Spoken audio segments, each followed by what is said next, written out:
Yeah, it's the Brad and Mug Show. Today on the Brad and Mug Show, we're going to talk about movies.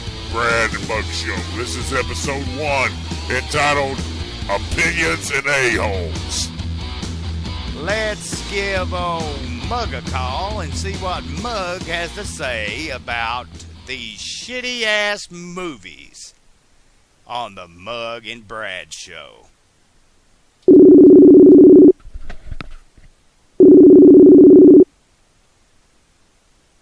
Hello, caller. You're on the air. What's up? Going on? There ain't nothing much going on. What kind of shitty movies have you watched lately? Well, I was zone.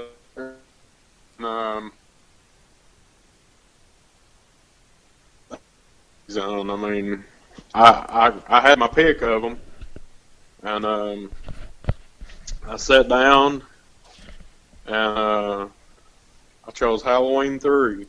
Halloween 3? The most shittiest movie of all. Oh my God. Yeah, Why do you think... it's probably the worst movie in history, actually. Why do you think Halloween 3 is the worst fucking movie in history? What's the Malpedious Monster? That's the worst movie in history. You know, a lot of people, they think, when they think of a shitty movie, they think, God, graphics in that was bad, or, man, the acting was horrible, or even the story sometimes gets people, that fucking movie didn't have a story. Well, Halloween 3's got all that shit combined, along with, when you sit down to watch a movie with 3 in the title, you expect it to be like part 1 and 2. Well, as most people who've seen Halloween 3 knows, Halloween 3 1978, it wasn't anything like part 1 and 2. Actually, they only called it Halloween because to try to get people to go watch it, to try to get to make money off of it. It didn't have Michael Myers in it. Hell, I don't even think the movie was set in Haddonfield. Yeah, you said Halloween 3 was 1978. I'm thinking it was 1981 or 82. The original was 1978. Yeah, sometimes my facts are off, especially about shitty movies. Yeah, but, I mean, if you take the movie on its own merit, it was just a good, cheesy fucking B-movie is what it was. No, it's bad. You just didn't like to see Tom Atkins' ass. There ain't no way getting around it. It's just an overall bad movie. Tom Atkins' ass crack shining. I honestly don't remember that being in there, but I'll believe you. I'd like to know... I do remember about Halloween 3? I'd like to know how in the hell he fucked that girl and she was a damn robot and he didn't fucking know it. Did the pussy feel real or what? You know what I remember best about Halloween 3? When it went off? The jingle. Happy, happy Halloween, Halloween, Halloween, happy, happy Halloween, Silver Shamrock. Yeah, that's... Yep. You been watching any shitty movies lately? Oh, yeah. I watch shitty movies all the time. Let's see. What's a shitty one I've watched here lately? Shitty movie that I've watched here lately. Halloween 3. Yeah. God, it's awful. Yeah, it is an awful movie. I mean, right from the start, you're like, oh my God, what in the fuck is going on here? And it's just all fucked up. It's going to be hard to top that piece of shit. Malpedious Monster tops that piece of shit, actually.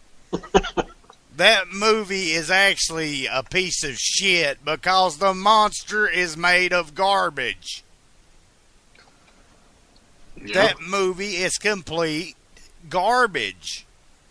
It looks like it was made by somebody who wanted to be Ray Harryhausen, who had no fucking clue what in the fuck they were doing. What was that one movie? Probably the second shittiest movie of all time. Hell, I can't even fucking remember the name of it. It was had Jean-Claude Van Damme in it.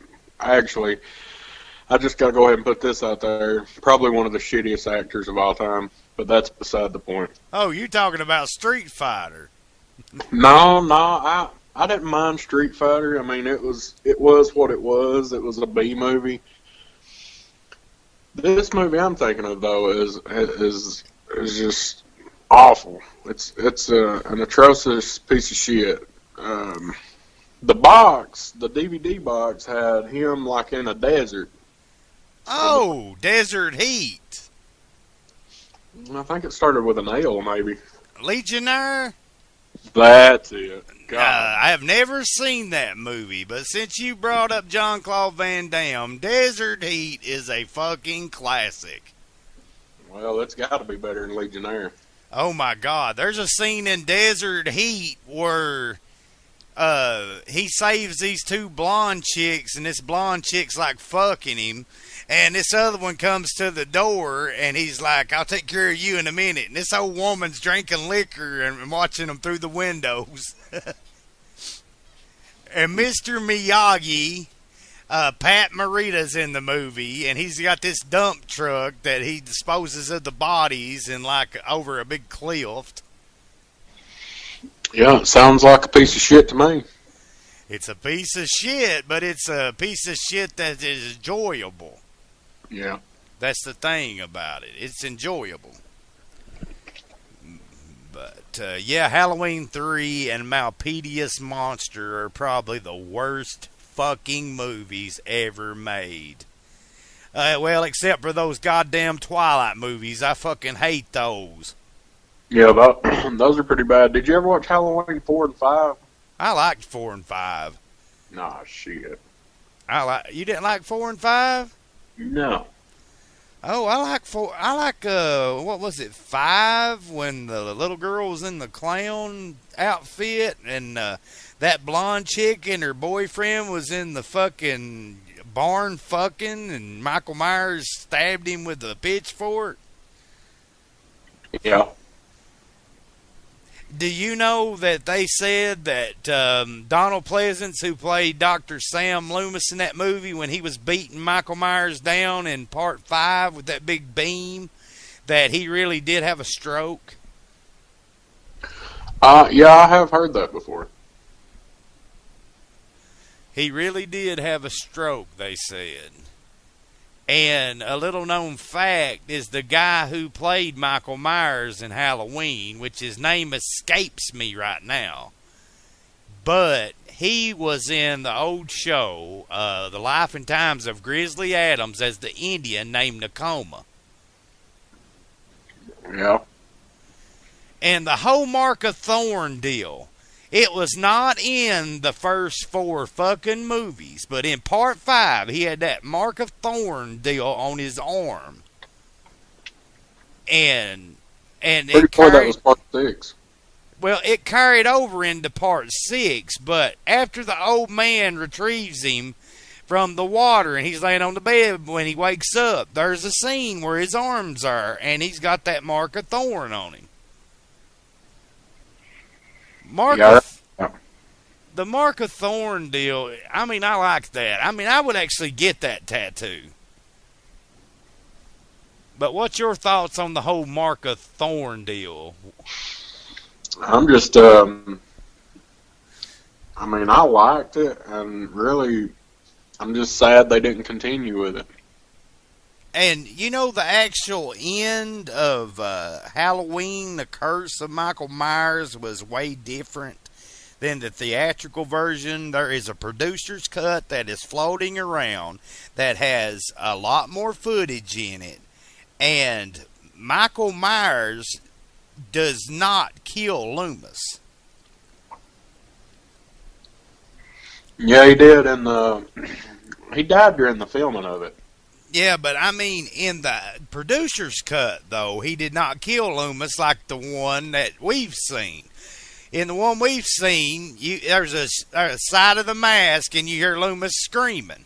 But the reason Loomis is screaming is because Michael passed the mark of thorn to Loomis. And Loomis had that mark of thorn burning into his wrist. Yeah. The producer's cut is so much better. It's the way the movie was intended to be shown. And what pisses me the fuck off is that these fucking DVD companies that own the rights to these fucking movies will release the shittiest cut that they can of movies that should be classics. I'll tell you another shitty movie I just thought of. Okay. Napoleon Dynamite. Now, I can see where you think it's shitty, but now it is funny. Not at all. I think it is funny. Like, my favorite part, though, of the whole movie happens in, like, probably the first, 5 minutes. Napoleon Dynamite gets on a bus, and he's got, this little man, tied to this string, and he throws it out the window. But before that, that little boy goes, "What are you going to do today, Napoleon?" "Whatever I feel like I want to do, gosh." That's the best fucking part of the movie other than that. "Hey, Tina, come and get your food, you tub of lard." Well, ladies and gentlemen, you just heard it. He told you the best part of the movie was in the first 5 minutes, so you can check that part out, and when you don't laugh like I didn't, you can just go ahead and take that back out and watch something else. Yeah, blame me for making you all watch the first 5 minutes of Napoleon Dynamite. So, I guess the name of this episode is going to be the worst fucking movies of all time. Well, I mean, you've got Halloween 3, you've got Legionnaire, and you've got Napoleon Dynamite. I dare anyone to try to tell me a worse movie than any of those three. Malpedious monster. I told you one. Most people are not going to be familiar with that movie. No, they're not. But if they look up the trailer on YouTube, which they're going to be listening to this on YouTube, then, they can look the trailer up and they'll see that I'm right. The damn monster is completely made of fucking garbage. Shit. Okay, let's think here. Movies that have got a bad rap for being worst movies. Let's see which one you can name. What's a movie that people thinks is a bad movie but is really good? Oh, off the top of my head, Kung Pao Enter the Fist. Exactly. That movie is fucking funny. You read my fucking mind. Another movie that people do not like, which I know you do and your sister likes, I like it, is Drop Dead Fred. Yeah, that's a classic. Anybody that don't like that movie is just fucking retarded. I mean, it's funny. It's funny as hell. And it's out of print, and you will pay a ton of money. Why don't some company pick that up and be like, here, let's put this on DVD again? Because, I mean, people is being ripped off by these resellers because it's out of print. Yeah, who owns that movie right now? Lionsgate still owns it, to my knowledge, because Lionsgate bought Artisan back in the day. My DVD was put out by Artisan Entertainment. And I figure if they can put every damn shitty Chuck Norris movie ever made on DVD, why can't they put Drop Dead Fred on DVD again? I mean, I actually own the out-of-print DVD, but, I mean, I would buy the new version, just to support them. Yeah. And another bad thing about the DVD is it's only available in full screen. They need to release a remastered widescreen print of the movie. Are we getting close to like a 30th or 40th or 50th or anniversary? I'm not sure when that movie came out. 1991. So 2021, we're looking at what, 30 years? Yep, 30 years. I bet they'll release it. Okay, let's do a little talk about some movies that have stood the test of time, that people still talk about today, that that you still enjoy, that you watched when you was a kid. Well, there's a lot of those for me. Give me just a few off the top of your head. The first one that comes into my head that I enjoyed most when I was younger was the Teenage Mutant Ninja Turtles live action movie. The first one. Yep. Okay. I enjoy that. I enjoyed it back then, and I still enjoy it today. Mm-hmm. And even though part 2, which here's a little knowledge for people that didn't know it, the Turtles never used their weapons to attack anybody in the second movie.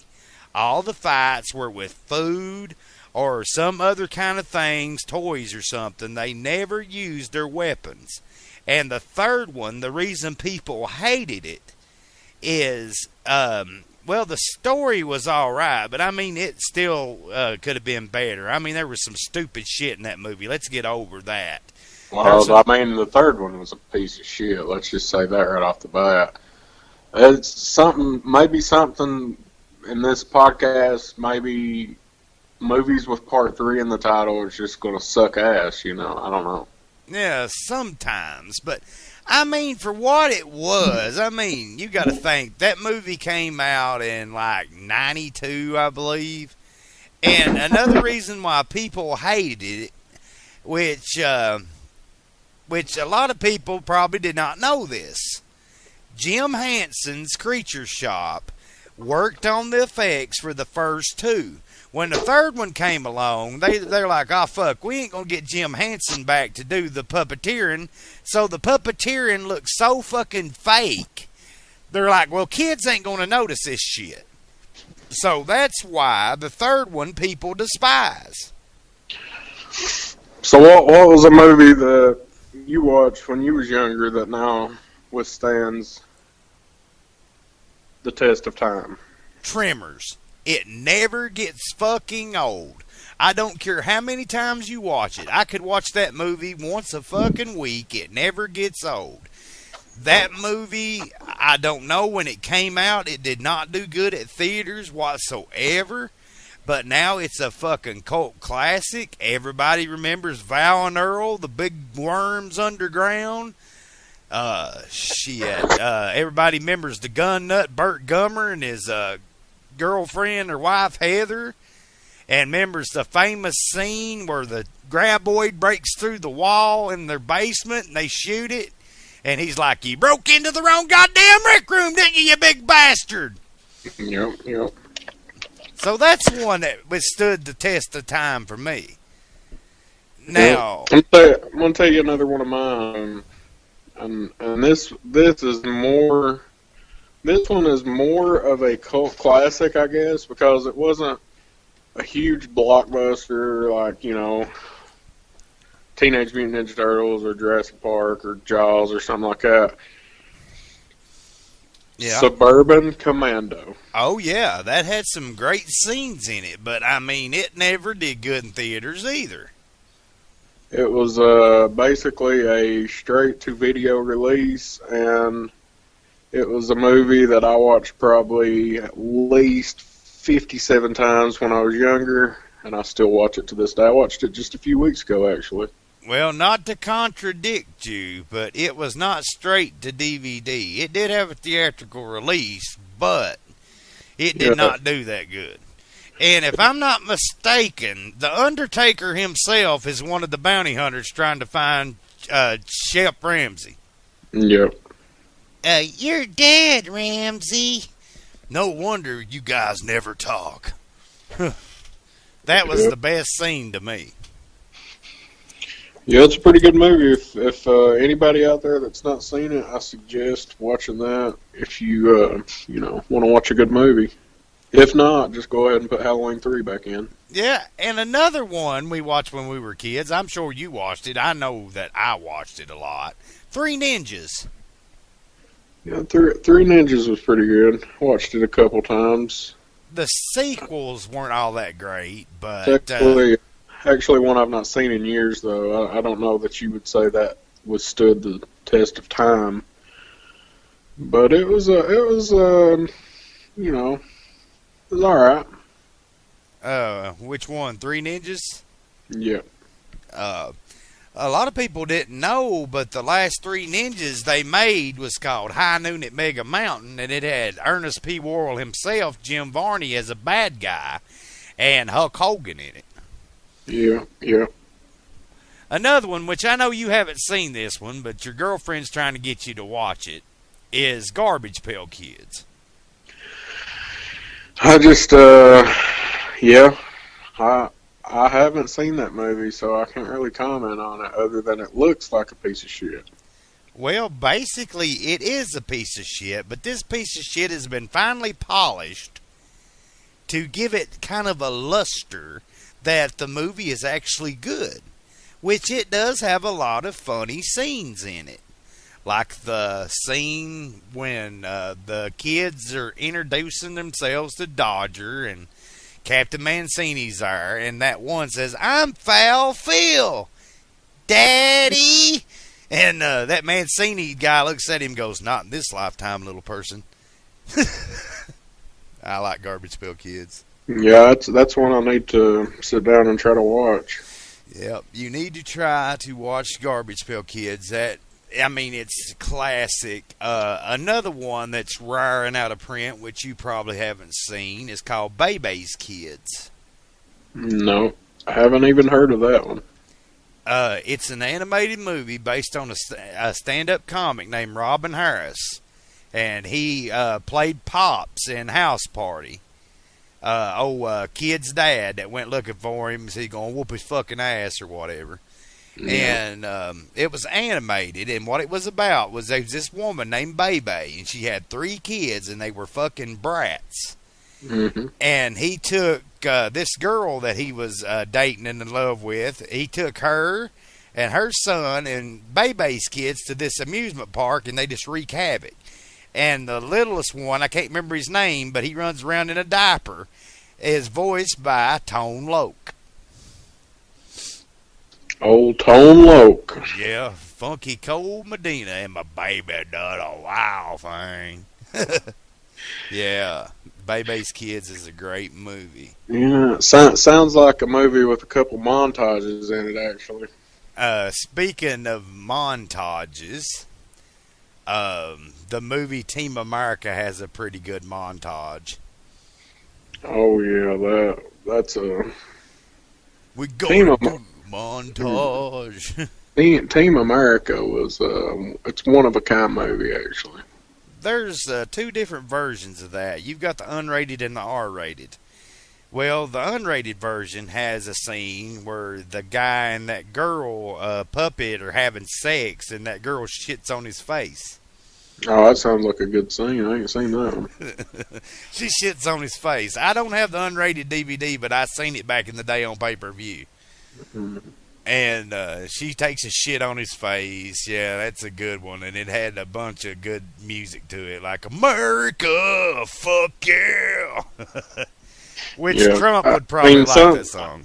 Sometimes I still will be driving down the road and blast that song in the car, so it's a pretty good song. Well, have you heard of the movie called Orgasmo? That's an underrated movie. Oh, yeah. I've seen that once or twice.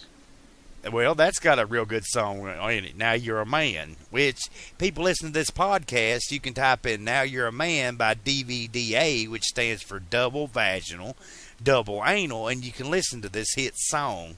It should have went... Sounds like you're steering them in the right direction. Oh, it's a great song. Now you're a man. That's something like you want to play in your car. Okay, yeah. Another underrated movie, Basketball. Basketball. It was underrated, and it's I wouldn't call that a good movie. But you gotta admit, it had some funny scenes for the psych out, especially when that dude had. I keep getting them confused. I think it's Trey Parker. He's got that supposed to have been fat vacuumed out of Marlon Brando's ass, and he's sucking it up through a straw, drinking it. Yeah. Uh-huh. And then when he did his first voice of Cartman before South Park was made, was in that movie. He's like, "Come on, you fat fuck! You my fat fuck!" and doing that shit, trying to psych him out. Yeah. So yeah, Basketball's an underrated movie, and it also had a cameo by Dale Earnhardt Sr. Oh, I had forgot about that, but yeah, I do remember that now. He was a taxi driver. One of those things that gets stuck on the side of your skull, Yeah. and then every once in a while it flakes off into your memory. Yeah. I wanna touch on something that if we keep doing these, we'll probably come back and do a whole thing about them. But I'd like to talk about Steven Seagal movies. Oh yeah, we definitely got to talk about Steven Seagal movies. They're shit. But while we're on the subject of Steven Seagal movies, considering me and you both from Kentucky and shit, yes, we just gave out where we're from, so yeah, we goddamn rednecks. But anyway, No, I'm sure they can tell where we're from by our voices. yeah. But anyway, they think we rednecks. Well, a lot of people hated the movie Fire Down Below. I enjoyed it because I liked Fire Down Below. there is a bunch of it shot down here by the lake where, when he's driving the truck, he drives the truck right across the road, right across the bridge. And when you get to that other end of that bridge, you just take a left to come up here to where I live. When the helicopter's flying over and those coal trucks are going up in the road, that is 3391, I believe, or let's see, 3391 or 1231 one. But that's going toward my house. So that was shot close to my house. And I thought it was a good movie, but people said it made us look bad. No, there really is people that poor here. It's not as bad as it used to be, but yeah, there really is poor people like that live like that. And there really is those relief outreach people that go and fix people's houses and shit. Well, we had some technical difficulties. Let's see if we can get him back on the phone here and get back into this. Okay, do we got Mug back? Yeah, what's going on? Okay, I told him we had some technical difficulties. We got Mug back. But yeah, Seagal movies, Fire Down Below, I thought was a great movie because, like in the movie, him fixing the houses and shit, there's actually people around here, organizations that do go out and fix people's houses like that. Yep. Okay, so let's see here. I actually just wanted to go. I brought the Steven Seagal up. I'd like to talk more about his movies, of course, but still, I gotta put this in there. There's always a debate on who's the best at what they do. Like right now, you have a nationwide debate going on whether Michael Jordan or LeBron James is the greatest. That's for another time and day. Mainly, what I want to know your opinion on is, since I can remember, we always had debates on who was the best, who had the best action movies. Was it Steven Seagal or was it Chuck Norris? Chuck Norris. No, I don't agree with you on that one. It's definitely Steven Seagal. The reason I say Chuck Norris is because there was Missing in Action 1 through 3, Delta Force, Hero in the Tire, Silent Rage, which is my favorite one. It's kind of like a thriller horror movie, kind of like a Halloween type ripoff because it's a homicidal killer, and they kill him and they do something to his brain. and Chuck Norris is the only one that can stop him, and he knocks him down in a well or something to kill him at the end, and it's just like, it's like that edge of your seat, like, thriller type movie, but it's got a Halloween feel to it. I mean, you had Above the Law, Out for Justice, Fire Down Below, Under Siege 1 and 2, Out for a Kill.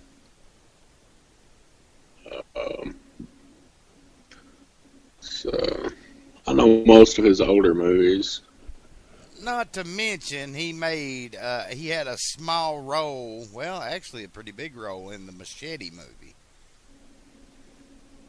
Well, I mean, movies aside, you got to be like, what it boils down to is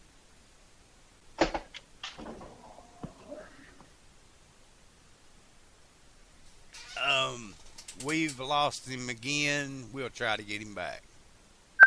Okay, we are getting him back. Hang on just a second. We are getting him back. Technical difficulties, folks. He's back. Okay. All right. What it boils down to, am I still on the mic? Yes. What it boils down to is Steven Seagal, who is a master in martial arts and fighting, like he knows multiple ways to beat you in a fight. And Chuck Norris is just like an actor. He don't really know karate or anything like that. Well, Chuck Norris was in the actual military too, though. Yeah, but we're talking about Steven Seagal here. He never gets hit. Yeah. I mean, when have you seen Steven Seagal with a black eye? Exactly, but I'm saying that right there, okay. If you go by Steven Seagal the man and Chuck Norris the man, I've not looked into Chuck Norris's, either one of them really, but I do know that Chuck Norris did serve in the military. I don't know if Steven Seagal did, but also Chuck Norris trained with Bruce Lee. And I know that Steven Seagal had training with his fighting style and stuff, but Chuck Norris also trained with Bruce Lee, who we might as well face it, was a martial arts master. Steven Seagal knows the pressure points. Yeah, he knows the pressure points, but Bruce Lee knew the touch of death. Man, I always forget about the touch of death. That is a good point. It's like the Vulcan death pinch in Star Trek. He knows the touch of death, though. He hits these pressure points, and within, I think it's like 30 minutes, maybe less than that, you're dead. Well, let me just ask you real quick. You don't got to really elaborate on it that much. Just off, Star Trek or Star Wars. To be honest, I like them both. Got to pick one. Well, if I got to pick one, it would definitely be Star Wars. But, I'm not a diehard Trekkie. I'm not a diehard Star Wars fan, but I like them both. But if I had to pick one, it would be Star Wars. But I do not like the prequels. I just like the original trilogy that came out in 77, 80, and 83, which was New Hope, Empire Strikes Back, and Return of the Jedi. The Force Awakens was good, but it was nothing like those three. Those three were groundbreaking. Yeah. I like Star Trek better, and, you've got, like, hours on top of stories, on top of movies and episodes, and they're all good. They're all good, whereas with Star Wars, you've just got a few movies that's good, and then they're alright. Yeah, okay. Now, to get back on the Bruce Lee Touch of Death thing, according to Wikipedia, it says in 1985, an article in Black Belt magazine speculated that the death of Bruce Lee in 1973 might have been caused by a delayed reaction to Dim Mac strike he received several weeks prior to the collapse, which is the name of the touch of death. That was weird. I did not know that. Yeah. And while we're on the subject of Bruce Lee, it's just weird that Bruce Lee's son died during the filming of The Crow. See, I've always heard that Bruce Lee died during the filming of his last film. But according to this, which it's speculated, that ain't been proven, is that somebody did like the touch of death on Bruce Lee prior to that killed him. I'm not. I can't really comment on it because I would have to research it. Maybe for a later date I can comment on that. But I mean, I'm not no diehard Bruce Lee fan, but I have seen like almost every one of his movies, like Chinese Connection and Fist of Fury and Enter the Dragon, which if I'm not mistaken, he fights Chuck Norris in that one. But anyway, let's get on another subject. I just thought I'd elaborate on the whole touch of death thing since we were talking about it. What about let's do this one. This one is an old one, an oldie but goodie. Okay. Who is, I guess technically they're still making movies, one more than the other, but they're still both working. Let's just talk about their old movies. Okay. Actually, either one. I don't care. Okay. Stallone or Schwarzenegger? God, that's a fucking toughie. If you had to destroy, if somebody came and was like, you can only keep one set of films, and the other ones you have to destroy, that means if you kept Stallone's movies, you would have to destroy and never watch again Schwarzenegger movies. So which one would you keep? Which one would you destroy? Oh, that's easy and hard at the same time. I will elaborate on this. I would keep Schwarzenegger movies because he had a bunch that I enjoyed. Predator, and then there was Terminator 2, which is forever the best fucking sequel in the history of the world to ever be made. Do you agree or disagree? Arguably, yes, I agree. Okay. And then a lot of people hated it, but I enjoyed it. Last Action Hero. Didn't enjoy that one. Let's see. The reason I enjoyed Last Action Hero so good, I think, was mostly the soundtrack. It's kind of sad, but yeah, it was mostly the soundtrack because you had AC/DC Big Guns. Look it up on YouTube. Let me get this straight. You're going to destroy the Rambo movies? Oh my God! Like I said, it's both. It's like a tough question either way you go because they both had equally great movies. You're going to destroy Over the Top? Exactly. You did not let me get to this. That's what I'm saying. It's a hard question to answer because Schwarzenegger had a bunch of good movies, but the Rambo movies, every fucking one of them, man, is like fucking a masterpiece to me. Especially part 1, which I listened to the audiobook, and the audiobook is way different to First Blood than the movie. In the audiobook, Rambo killed a lot of people. In First Blood, he never killed one person. And at the end of Rambo First Blood, okay, he goes off, with Trampman, and then he goes to prison, of course, and then in the second one, Trampman needs his help, so to send him to Vietnam to get pictures. Well, the original ending of the Rambo book was way different than the movie. I'm not going to give it away because you might want to read the book, but it was way different than the movie. I'll speculate that much. So, yeah, I really appreciate that, and I think that's something we should establish early on. We should not give away spoilers in our and everything here. Well, we'll try, but most of the movies we talking about, people. I mean, shit. If it's like if it's before 1999, spoilers are fine. Yeah, like I won't tell you the ending of Star Wars: The Force Awakens or something like that. Yeah. Anything new that comes up, unless it's more than 6 months old. Because No. I think after 6 months old, people should have done watched it. No, it's got to be older than that. No spoilers. Well, we'll figure that out later. Right now, we're just talking about old movies anyway.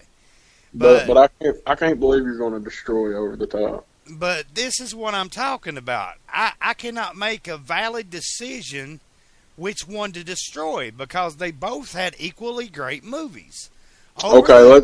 Let's do this one. Who had the shittiest movie between the two? Schwarzenegger. Schwarzenegger had some shitty movies.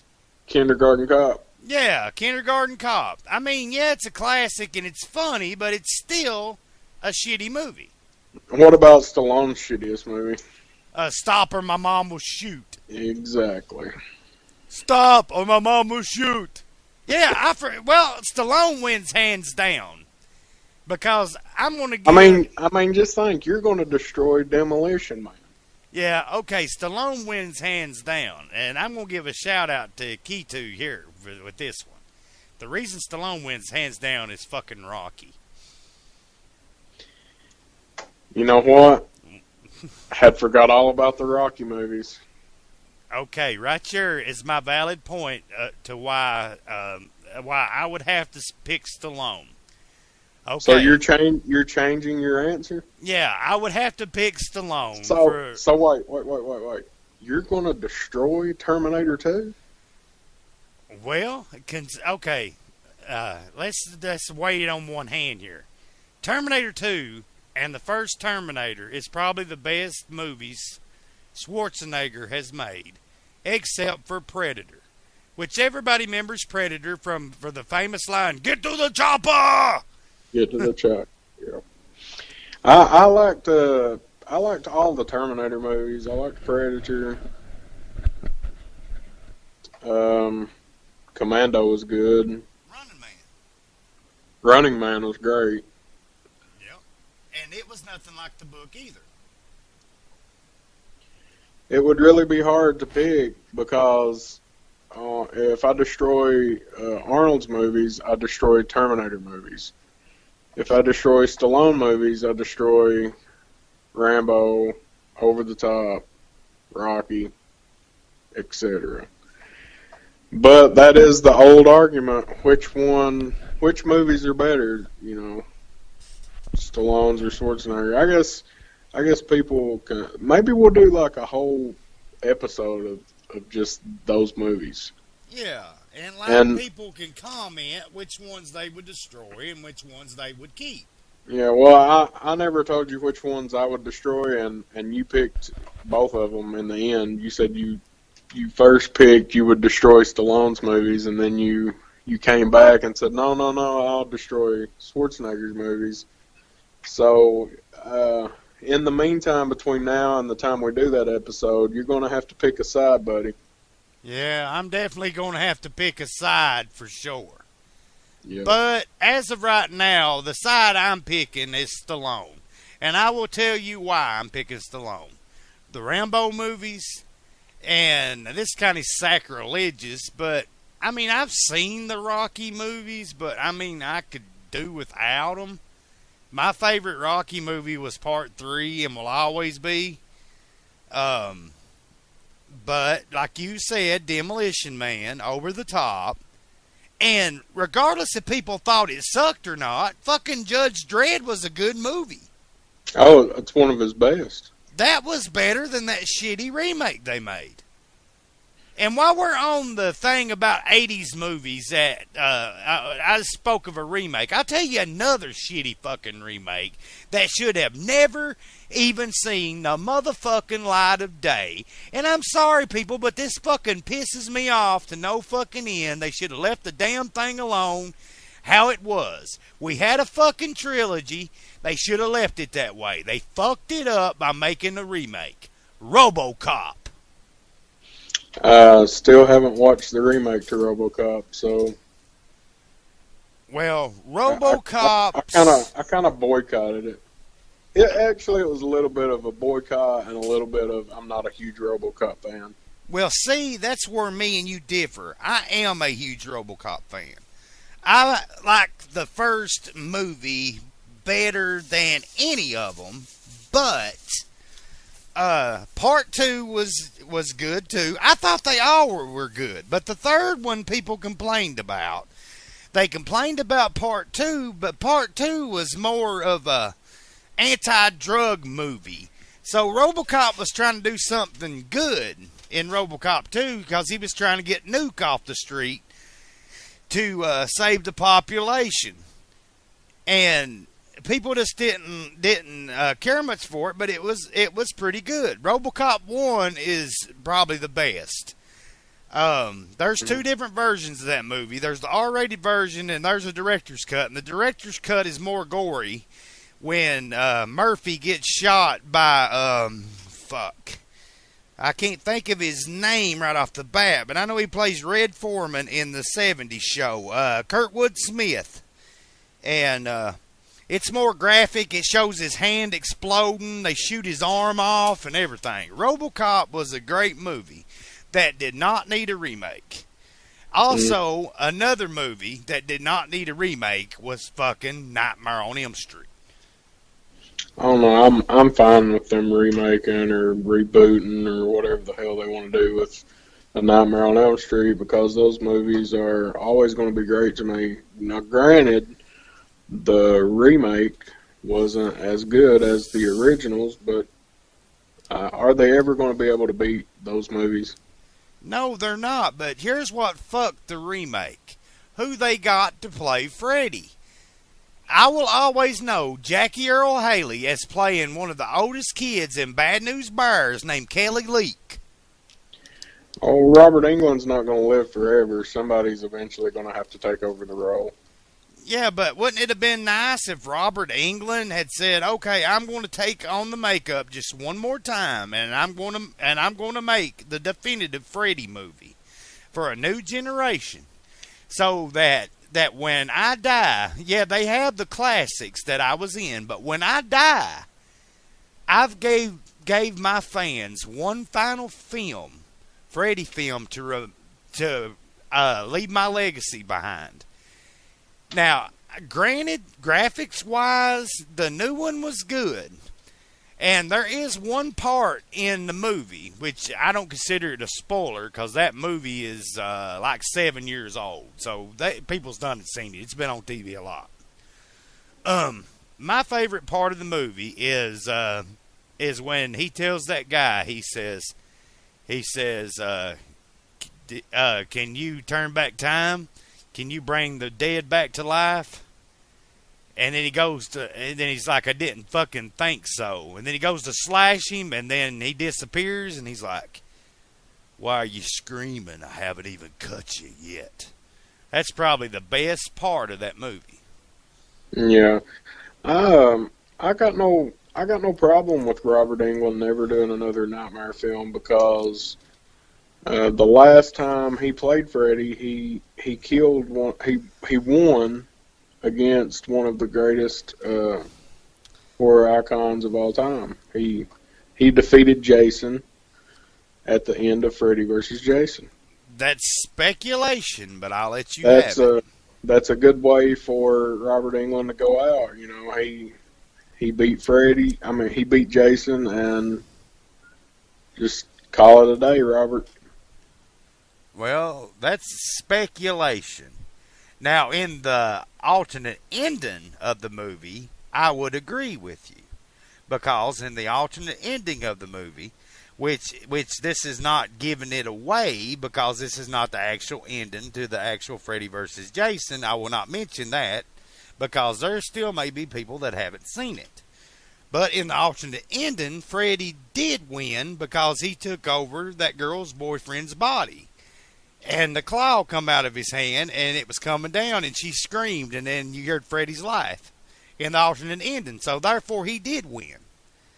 Now, the original concept ending of that movie, which they never shot it because it was going to be so expensive, was that a watering hand, or like the hand of God, was going to come up out of the water and form out of the water and grab them and pull them both into the lake. Mm-hmm. That would have been a great ending. Now, while we're talking about Freddy vs. Jason, have you seen any footage from the new Friday the 13th game made by Gun Media? I've seen a few clips. That could be one of the greatest games of all time. It sure is, and hell beats the fucking NES version. Yeah, I've seen a few clips. It looks pretty good.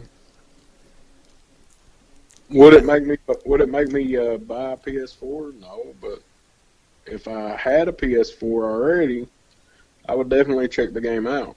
But I mean, I bet if if you know somebody who's got a PS4, like say a buddy or something, which I know you got a buddy that's got one. Hell, maybe you and him and maybe some other member, that goes to his house to play it. Maybe y'all could go in like 3 ways and buy the game. Then you all could enjoy it. It's actually a fun game. I played it for a little bit to get. I didn't really get the hang of it because I didn't play it but like a half an hour or something. But when you play as Jason, there is all these different ways that you can kill people. And you can find knives sticking like in like buildings and stuff that you can use and you can throw at them. And your goal is to kill everybody before they escape. Mm-hmm. Now, when you're playing as counselors, you got to find parts to a car and a boat to escape, or you got to call the law. And I don't know what your favorite Friday the 13th movie was, but mine was part 4 and 6. Yeah, mine was Jason Lives. Okay, that's part 6. Okay, well, you're familiar with Tommy Jarvis. Mm-hmm. After like 2 members of your party dies, if somebody has called Tommy Jarvis, one player is randomly picked to be Tommy Jarvis. Tommy Jarvis has a shotgun. It's got 1 shot. But he can do like the rest of the counselors, find like weapons to use against Jason and shit like that. And Jason can be killed.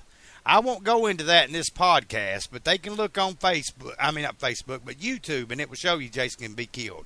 I recommend that game. I'm not being paid by Gun Media or anything, but if I had a PS4, I would play the fucking shit out of that game. I wouldn't ever leave the fucking house, probably. Yeah. And, speaking of which, wouldn't it be neat if they made like a Freddy Krueger game like that? Oh yeah, I fully expect them to if this game does well. I mean, it was backed. It was backed by a ton of people, and I ain't looked up any sales to see how many it sold, but I mean, it got like so many, like up in, I think it was 400,000 or 500,000 that people donated money just to get the game made because people has wanted it since the 80s. Mm-hmm. I mean, I'm going to quote one of my favorite, let's say, fucking video game critics of all time, Angry Video Game Nerd. I'm familiar with him. He is right about LJN. They dropped the ball in that game. It would have been more fun if you was Jason stalking the counselors instead of them having to kill you. Yeah. But we'll get off of that subject. We've been going for about 54 minutes. We'll try to get this at least an hour for the first episode. What about a movie called Daddy's Down and Who's Got the Wheel? Have you seen that one? I have that on VHS, and I cannot remember much about it. Yeah, you need to rewatch that, and then we'll talk a little bit on that. If I can find it. I know I have it on VHS. I don't think it was ever released on DVD. That I'm not for sure on. I think my sister would probably know that answer. If I remember correctly, that had Judge Reinhold in it, maybe? Yep. Okay, since we're on the subject of Judge Reinhold, everybody remembers him, but does anybody remember Steve Guttenberg? Gutenberg. Anybody remember Steve Guttenberg? Remind us. Police Academy, Mahoney. Police Academy. Have you ever seen the Police Academy movies? Yeah, I've seen parts 1 through 5. If they made more after that, haven't seen those. But part 1 through 5, part 1 in particular, I remember because of the dude. The dude probably done it in all of them, but he could do the sound effects. Sound effects. You're talking about LeVar Jones, played by Michael Winslow. Michael Winslow, exactly. Yeah, LeVar Jones, I believe, was his name. Okay, Mahoney was only in like Police Academy 1 through 4. Then in 5, it wasn't Mahoney, and they made 7, by the way. Part 6 was called City Under Siege, and Part 7 was called Mission to Moscow, which was pretty much direct-to-video. It had Ron Perlman in it, and he created some kind of game. He was a Russian and created some kind of game or something. It was all right. It had a scene where LeVar Jones or whatever, the one who does the sound effects, was doing a wheelie on a bike and spinning it and shit and deflecting bullets. Stupid. But, yeah, a lot of people don't remember Steve Guttenberg. Steve Guttenberg was in a lot of great movies. He was in The Big Green. The Big Green. Does anybody remember The Big Green? If I did watch it, it was like probably half a time. Anyway, it had the kid from Sandlot that said, "You're killing me, Smalls." He was in it. Yeah. Okay. I'll tell you some movies I ain't seen in a while that I'd like to see. Actual sequels getting ready to come out on Blu-ray that they've got it priced at like, I don't know, an insane amount. But I'd like to rewatch the Swamp Thing movies. Oh yeah, Swamp Thing's good. I liked Return of Swamp Thing better. Yeah, I seen it was available for pre-order on Amazon, and they've got it listed on there at like $40-some to pre-order, and I'm like, to be honest with you, just pick up the DVD. Yeah, I probably won't pick up either one of them, but just movies I'd like to see again. Like people that know me on Facebook and shit, I've posted that picture of the little fat boy from Return to Swamp Thing quite a bit. That was my favorite part, was the little running gag with the kids. Yeah. How many minutes we got left? We got 2 minutes if we're going to make it an hour, but we could always make it a little longer. No, let's just end it at an hour, and real quick, while we got these 2 minutes left, we'll just like go ahead. What do you think the greatest movie of all time is? Greatest movie of all time? You probably if you only had one movie to watch the rest of your life, what would it be? Tremors. Yep. Tremors. What's yours? Mine is easy. The Devil's Rejects. Yeah, that's a good one. A movie by Rob Zombie, if you haven't seen it yet, is 31. It's pretty decent. It has porn star Ginger Lynn in it. So, yeah, I haven't seen 31 yet. You all might want to check that out. It has Ginger Lynn in it. All right, man, I got to get off here and go see A Man About a Brown Cow. Got to go see A Man About a Brown Cow. Well, I got to go take the Browns to the Super Bowl. We're going to end this right now. We're going to let old Mug go back to his job, so we'll tell him goodbye right now. Say your final goodbyes. Goodbye, everybody. Okay, later on, pal. Yeah, that was the first episode of the show. Hope you enjoyed it. It's the Brad Mug Show. Yeah, we're going to be talking about movies, and we're going to be posting these things. Try to do one at least about every month or two. But if we don't, oh well. Everybody have a good day out there now.